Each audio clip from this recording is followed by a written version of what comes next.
நாடாளுமன்றத்தை கலைக்கலாம், மந்திரி சபையை கலைக்க முடியாது, பிரதமரை நீக்க முடியாது, அமைச்சரவையை நீக்க முடியாது. அவங்களாம் விலகினா நம்பிக்கை இல்லா தீர்மானம் கொண்டு வந்து நீக்கினால் உண்டு. அமைச்சரவை இல்லாமல், பிரதமர் இல்லாமல் ஒரு நொடி இந்திய அரசு இருக்காது. அதுக்கு எழுதுவாங்க அப்போ, the king dead, the king long live. மன்னர் இறந்து விட்டார், மன்னர் நீடூழி வாழ்க. பிரிட்டனில் என்னென்னா, அவர் இறந்தோடனே முதல் வேலை அவன் வாரிசை தான் நியமிப்பாங்களாம், உறுதிமொழி கொடுத்து. எலிசபெத்து செத்த உடனே பணத்தை போட்டுக்கிட்டு யாருக்கு வாக்குறுதி கொடுத்தான்? இப்போ ஒருத்தர் இருக்கார்ல, அவருக்கு உறுதிமொழி.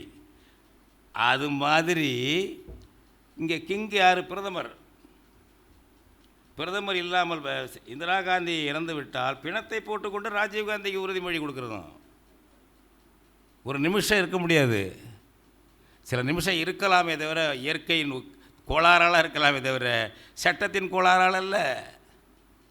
நீங்கள் இங்கே எப்படி அதை அப்படியே வாங்க. இங்கே அவன் போடுறான் பாருங்கள், கவர்னர், ஸ்டேட் எக்ஸிக்யூட்டிவ்.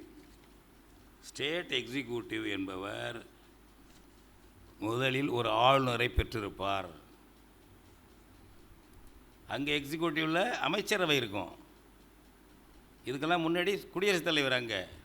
இங்கே ஆளுநர் இருப்பார். ஆளுநருக்கு உதவி செய்யத்தான் எய்டு,